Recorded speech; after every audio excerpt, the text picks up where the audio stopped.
मराठी बोलायला लाज वाटते, मग अभिमान कशाचा?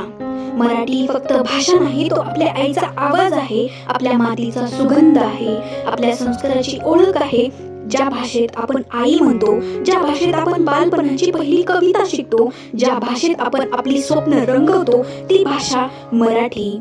कुसुमाग्रज म्हटले होते, वेड्यात मराठी वीड दौडले साथ, वेड्यात मराठी वीड दौडले साथ. हीच ती जिद्द, हीच ती ताकद आपल्या शब्दात.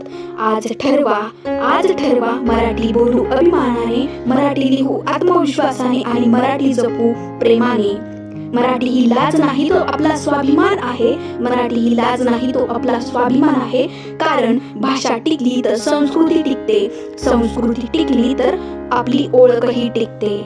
ही रील आता सेव्ह करा. मराठी भाषेचा अभिमान असेल तर कमेंट मध्ये टाईप करा, अभिमान मराठी असल्याचा. धन्यवाद.